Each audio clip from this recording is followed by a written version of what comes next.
Hallelujah. God bless you all. Believe है कि खुदावंद का आत्मा आपको रोशनी देगा, क्योंकि जब ये वचन की रोशनी आपकी लाइफ में होगी आप ठोकर नहीं खाएंगे। एक कमरे में अगर अंधेरा कर दिया जाए, चाहे आप उस रूम में रहते हैं तो भी आपको टटोल कर जाना होता है। उसी तरह से जिन लोगों की लाइफ में परमेश्वर की रोशनी नहीं है, वो ठोकरे खाते हुए, धक्के खाते हुए जाते हैं। वो फिर कहते हैं लाइफ में धक्के खा रहे हैं। वो खाएंगे धक्के क्योंकि उनकी लाइफ में रोशनी नहीं। और जीसस ने कहा, मैं जगत की ज्योति हूं, तुम जगत की ज्योति हो। तो जब परमेश्वर यीशु मसीह रोशनी है, हम रोशनी हैं, उसका वचन रोशनी है, वो हमारे पांव के लिए दीपक रोशनी देने वाला है, हमें गाइड करने वाला है। जिन लोगों की जिंदगी में परमेश्वर के वचन की नॉलेज है वो ठोकर नहीं खाते, वो उनके मार्ग के लिए दीपक है कि जब वो मार्ग में जाते हैं वो दीपक, वो उजाला, वो आग की रोशनी उन्हें रोशनी देती और वो ठोकर नहीं खाते। आज कितने लोगों को मैं जानता हूं जो परमेश्वर के वचन की नॉलेज नहीं रखते, बॉर्न क्रिश्चियन फैमिली से हैं, फैमिली वचन जानती थी, बच्चे वचन नहीं जानते। आप जानते हैं परमेश्वर क्यों अब्राहम से इतना प्यार करता था? आप जानते हैं जब 3 अतिथि अब्राहम के पास आए, उत्पत्ति 18 उसकी 1 और 2 आयत में, तो बाइबल कहती है कि जब वो अब्राहम ने उन्हें कहा कि खाना खा के आप यहां से जाइएगा। अब अब्राहम की स्पिरिचुअल आईज ओपन हो चुकी थी। अब्राहम जो था वो सिद्ध हो चुका था।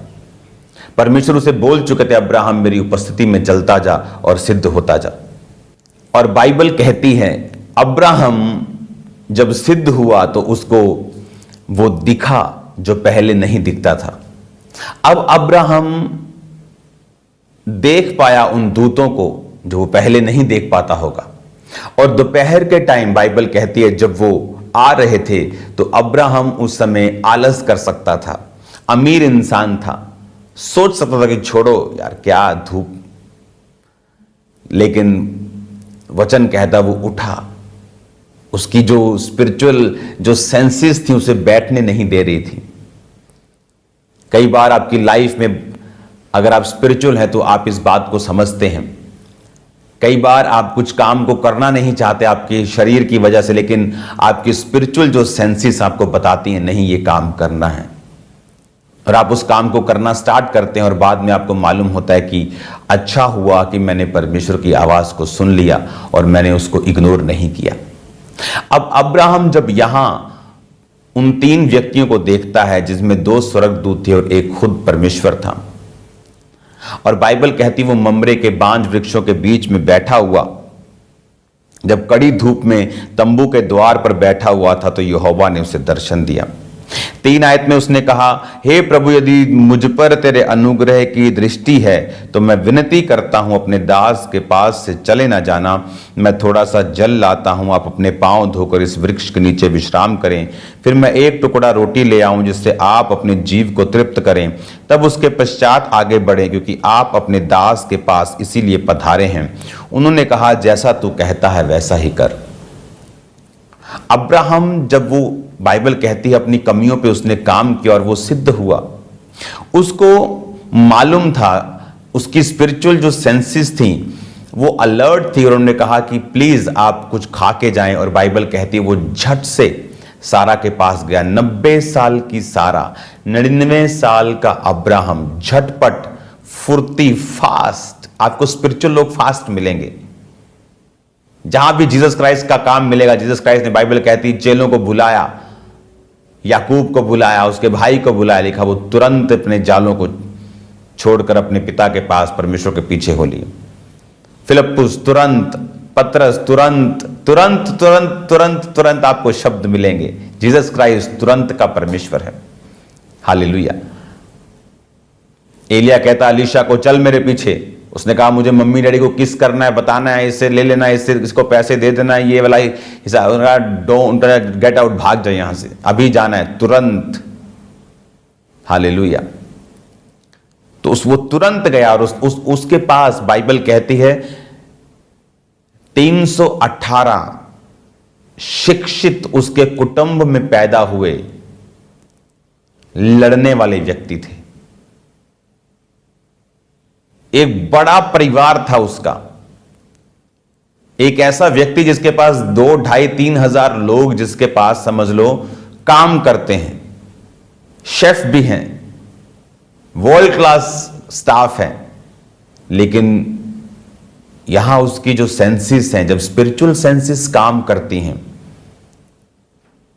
तो उसने सारा को कहा कि अभी फुर्ती से 3 सा आटा जो मैदा है गूंथ, 6 आयत में, तुरंत तंबू में वो सारा के पास गए, कहा 3 सा मैदा जल्दी से गूंथ और फुलके बना। और बाइबल कहती है सारा जो अब्राहम के अधीन रहती थी, तो बोल रही क्या है, शेफ को बोलो। कई लोगों के घरों में आदत होती कि जो हस्बैंड बोलेगा उसको काटना ही है, काम भी करना है लेकिन काट के करना है। और ये शैतानी आदत है, ये डेविलिश आदत है। और उसकी सेंसेस जो थी वो जीवित थी, और उसने कहा जल्दी से तू बना, क्योंकि उसको परमेश्वर ने ब्लेस करना था। परमेश्वर उनको बच्चा देने के लिए वहां पे आया था, जिसको वो मांग रहे थे। और जब उसने बनाया, बाइबल कहती, और उसने एक बछड़ा लिया और अपने सेवक को दिया कि इसे बना, तो वो फुलके भी उसे दे सकता था, लेकिन उसने सारा को उस सेवा में इन्वॉल्व किया। सारा ने भी बिना चिक जिक पिक पिक के उस काम को किया। और बाइबल कहती है जैसे ही उन्होंने अपने कामों को किया, उन्होंने उस खाने को खाया, और क्या कहा 10 आयत में, उसने कहा मैं वसंत ऋतु में निश्चय फिर तेरे पास आऊंगा, तेरी पत्नी सारा से एक पुत्र उत्पन्न होगा। सारा तंबू के द्वार पर जो अब्राहम के पीछे थी सुन रही थी। अब्राहम और सारा दोनों बहुत बूढ़े थे, सारा का मासिक धर्म बंद हो गया था, इसलिए सारा मन में हंसकर कहने लगी मैं तो बूढ़ी हूं, मेरा पति भी बूढ़ा है, क्या मुझे यह सुख होगा। लेकिन वो दूत कहते कि ये वसंत ऋतु में हम आएंगे और तुम्हारे एक पुत्र पैदा हो चुका होगा। हालेलुया। अब 16 आयत में लिखा, फिर वे पुरुष वहां से चले और सदोम की ओर दृष्टि की, और अब्राहम उन्हें विदा करने के लिए उनके संग चला। तब यहोवा ने कहा जो मैं ये करता हूं क्या अब्राहम से छुपा रखूं? अब्राहम से तो निश्चय एक बड़ी और सामर्थी जाति उपजेगी, और पृथ्वी की सारी जातियां इसके द्वारा आशीष पाएंगी, क्योंकि मैं जानता हूं कि वे अपने पुत्रों और परिवार को जो उसके पीछे रह जाएंगे आज्ञा देगा कि वो यहोवा के मार्गों में अटल रहें, धर्म और न्याय करते रहें, ताकि जो कुछ यहोवा ने अब्राहम के विषय कहा है उसे पूरा करें। अब जब वो जा रहे थे, बाइबल कहती है फिर परमेश्वर ने सोचा कि क्या जो मैं करता हूं अब्राहम से छुपा के रखूं। परमेश्वर का वचन अलग अलग जगह पे बाइबल के ऊपर अब्राहम को परमेश्वर का दोस्त कहता है। क्यों परमेश्वर अब्राहम को अपना दोस्त मानता था? हालांकि उसने झूठ भी बोला, कई बार उसने शरीर को फॉलो किया, लेकिन फिर भी वो परमेश्वर का दोस्त कैसे था? बात एक मिस्टेक करना नहीं, उसके लिए आप कितना पछताकर और परमेश्वर के पीछे चलते हैं, बात यह है। कुछ लोग उसमें पड़े रहते हैं और कुछ लोग प्रभु से माफी मांगकर आगे बढ़ते हैं। और अब यहां पर परमेश्वर कहता है कि अब्राहम से मैं छुपा के रखूं, क्योंकि अब्राहम से बड़ी निश्चय बड़ी जाति उत्पन्न होगी, और ये अपने परिवार को जो पीछे रह जाएंगे आज्ञा देगा कि वे यहोवा के मार्गों में चलें। एक अच्छा बाप जानता है अपने बच्चों को परमेश्वर में किस तरह से चलाना है। आपके बच्चों के पास पढ़ाई का बहाना होगा संडे, आपके बच्चों के पास ट्यूशन का बहाना होगा, आपके बच्चों के पास कोचिंग का बहाना होगा, लेकिन एक अच्छा बाप अपने बच्चों को चर्च के टाइम पर कहीं नहीं भेजेगा। वो परमेश्वर का दोस्त इसलिए था, आप जानते हैं लूत, सदोम और अमोरा जब गंधक और आग से मारे गए तो लूत वहां पर मरता। मैं आपको बता रहा हूं, वो मरता वहां पर। इसका प्रूफ है उत्पत्ति 19 उसकी 29 आयत में। और ऐसा हुआ कि परमेश्वर ने उस तराई के नगरों में जिनमें लूत रहता था उलट पुलट कर नष्ट किया। तब उसने अब्राहम को याद करके लूत को उस घटना से बचा लिया। परमेश्वर अब्राहम से प्यार क्यों करता? क्योंकि अब्राहम में एक जेलसी थी कि मेरा परिवार, उसने बता के रखा था कि ये प्रॉपर्टी चाहिए क्या, ये ब्लेसिंग चाहिए क्या, इज्जत चाहिए तो तुम खुदा के घर में होंगे, खुदा की उपासना करते होंगे। बाइबल कहती जब तू अपने बच्चों पर छड़ी चलाएगा तो वो मरेंगे नहीं, और अगर तू छड़ी नहीं चलाएगा तू एक बुरा बाप और बुरी मां है। मैंने माओं को देखा है अपनी बेटियों की गलतियों को छुपाते हुए कि घर में कलेश ना हो। कलेश बचा लिया पर नरक से नहीं बचाया उनको। शर्म आनी चाहिए आपको। घर में लड़ाई तो बचा ली आपने, पर अपने बच्चों को ऐसे अंधकार की ओर धकेल दिया जहां वो सारी उम्र संघर्ष करेंगे, शैतान के हाथों में नाचेंगे, रोएंगे और आपको भी रुलाएंगे। डॉक्टर उस कैंसर के फोड़े को निकाल देता है आपकी बॉडी से, क्योंकि उसे मालूम है अगर नहीं निकालेंगे तो फैल जाएगा, तो मर जाओगे। उस दर्द के चक्कर में अगर उस फोड़े को आप नहीं निकालें और वो पूरी बॉडी में फैल जाए तो आप उस मृत्यु का कारण खुद हैं। सबसे पहला प्यार आपका जीसस क्राइस्ट है, आपके बच्चे नहीं, आपका हस्बैंड नहीं, आपकी वाइफ नहीं, आपकी सेवकाई नहीं, आपकी चर्च नहीं, आपकी प्रॉपर्टी नहीं, आपका धन दौलत सोना चांदी बैंक बैलेंस नहीं। परमेश्वर के सामने ना तो सेवकाई ना परिवार कुछ नहीं आता। परमेश्वर और उसकी सेवा ये दोनों अलग हैं। कुछ लोग सेवा को परमेश्वर बना लेते हैं, फिर सेवा के कंपटीशन के चक्कर में झूठ भी बोलते हैं, इतना कि हंसी आती है लोगों के ऊपर। हालेलुया, कि मैं पीछे ना रह जाऊं चाहे झूठ बोलना पड़े, क्योंकि उनकी सेवा खुदा है। मेरी सेवा मेरा खुदा नहीं है, मेरा खुदा है। अब्राहम का खुदा पैसा नहीं था, इसलिए उसने परिवार को स्ट्रिक्टली परमेश्वर में चलाया। और यही कारण था कि परमेश्वर कहता था कि ये मेरा दोस्त है, क्योंकि ये अपने और अपने परिवार को भी अपने पीछे परमेश्वर में चलाएगा। परमेश्वर को पसंद आई अब्राहम की वो दोस्ती, अब्राहम की वो जेन्युइननेस, वो जेलसी खुदा के लिए जो उसके दिल में परमेश्वर के लिए थी। बाइबल कहती जो तू बोएगा वो तू काटेगा। तू परमेश्वर के सामने जितना रखेगा, परमेश्वर कहता है मैं तुझे उतना वापस करूंगा, और हिला हिला के दबा दबा के वापस करूंगा। लेडीज आटा देती ना ऐसे, और जब आप वापस करते थे तो कहता है मैं दबा दबा के, फिर हिला के, फिर दबा के, फिर भर भर के तुझे वापस करूंगा जितना तू देगा। तो वो सिरदर्दी है तो सिरदर्दी भर भर के वापस आएगी। और अगर वो परमेश्वर के काम में पवित्रता, जेलसी, खुदा के लिए बढ़ना है तो वो वैसे वापस आएगी। और बाइबल कहती है उसने लिखा कि अपने बच्चों को, अपने परिवार को भी जो पीछे रह जाएंगे, कि वो आज्ञा देगा कि यहोवा के मार्ग में अटल रहें। कमांड करेगा, सलाह नहीं देगा भिखारियों की तरह कि बेटा अच्छी तरह से चल, के बेटे को कुछ बोल दिया तो बेटा ऐसा ना कर ले, वैसा ना कर ले। जब आप परमेश्वर के लिए खड़े होते हैं तो आपको हियाव रखना है, आपको दलेरी रखनी है, आपको अपने परिवार को बचाना भी है। और कई बार आपको फोर्सफुली शैतान से लड़ते हुए अपने परिवारों को बचाना पड़ता है। और इसीलिए परमेश्वर उससे प्यार करता था। लूत अपनी प्रेयर से नहीं बचा, लूत अब्राहम से जो दोस्ती खुदा की थी उसके कारण बचा। लूत का परिवार मसीह में नहीं था, यहोवा में नहीं था।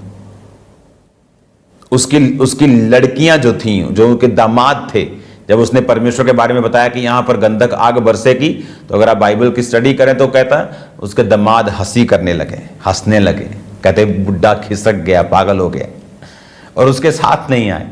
उसकी बेटियों ने सोकर उसके साथ मोआब को और अम्मोनी वंशी को पैदा किया, जिससे परमेश्वर नाराज हुआ, जिससे परमेश्वर ने उस पूरे वंश को श्रापित किया कि अम्मोनी और मोआबी मेरे भवन में ना आने पाए।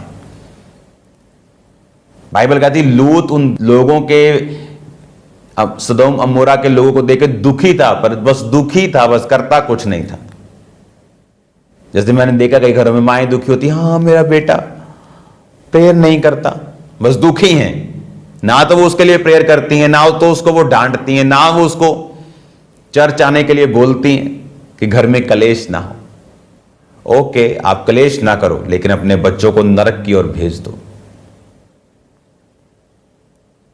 आपको कई बार अपनी पोजीशन लेकर एक वॉरियर की, एक फौजी की, अपने अधिकारों का प्रयोग करके सांसारिक दृष्टि से भी और आत्मिक दृष्टि से भी अपने परिवारों को बचाना होता है। लूत अपने परिवार को बचा नहीं पाया, वाइफ उसकी नमक का खंबा बन गई। जब उसने पीछे की ओर मुड़ के देखा, उसके दामाद चले गए, लड़कियों ने गलत काम कर लिए, और उसके बाद अगर आप लूत को देखेंगे तो पूरी उसकी आशीष भी एक दिन फिनिश हो गई, सब खत्म हो गया। क्योंकि लूत की ब्लेसिंग का कारण अब्राहम की संगति थी, और उसे लगा कि शायद मैं अपनी मेहनत से सफल हो रहा हूं।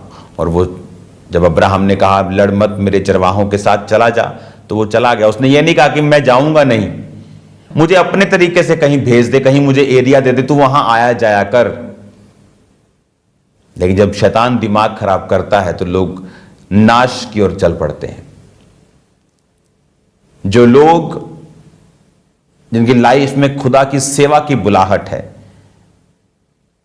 आपको कई बार सुनना होता है वो आपको क्या कहते हैं, हलीम होना होता है उनके सामने कि वो क्या कहते हैं। बाइबल कहती है परमेश्वर की सेवा करने वाले 2 गुने आदर के योग्य समझे जाएं।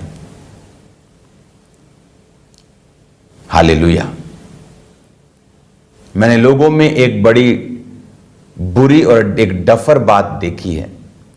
मान लो मैं अपने स्पिरिचुअल फादर का नंबर अगर मेरे पास है, तो मैं कभी भी ऐसा नंबर उठाकर उनको नहीं बोलता I am praying for you, never. मैं उनके लिए प्रेयर करता हूं, मेरी बाइबल में रिटर्न पॉइंट है उनके लिए प्रार्थना करना, उनके परिवार के लिए प्रार्थना करना। लेकिन मैंने कभी ये डफर गुना नहीं किया कि मैं उनको लिखूं I am praying for you, never. ये डफर पुना है जो लोग करते हैं। आप कभी वो मैन ऑफ गॉड जो आपसे कहीं अधिक स्पिरिट में ऊपर है, आप उसको कभी मैसेज मत करें I am praying for you. आपको प्रेयर करनी है, पौलुस भी कहता है मेरे लिए प्रेयर करो, लेकिन ये कॉमन सेंस है जो लोगों के पास नहीं है। किस तरह से अप्रोच करना है, किस तरह से बात को रखना है, क्या बोलना है। बाइबल कहती परमेश्वर के दास 2 गुने आदर के योग्य समझे जाएं। बहुत सी चीजें हैं आप इन बाइबल टीचिंग के दिनों में समझेंगे, और खुदावंद आपको बरकत देगा और वो आपको आशीष देगा। याद रखो, आज शाम को 8 बजे प्रार्थना, पहाड़ की सामर्थी प्रार्थना को भूलना नहीं। खुदावंद आपको हील करेगा, वो आपको डिलीवर करेगा, वो आपको आजाद करेगा। आप सेम नहीं होंगे यीशु के नाम। हील करेगा और डिलीवर करेगा। अपने हाथों को उठाओ। खुदा बाप, जितना वचन इन्होंने सुना 100 गुना फलों को लेके आए। अंधकार की शक्तियां इन वचनों को चुरा ना सकें। आज जब इस वचन के बाद ये बाइबल कोर्स को भी पढ़ें 1 ईयर को, खुदावंद तो ये बरकत को पाएं। प्रार्थना पहाड़ में शामिल होने वाले लोग, उसकी प्रेयर्स को सुनने वाले और करने वाले लोग सेव न रहें। तेरी चंगियाई तरह छुटकारा उनकी जिंदगी में आए, प्रभु यीशु मसीह के नाम में, आमीन। आज शाम को मिलते हैं खुदावंद की प्रेजेंस में 8 बजे। God bless you all.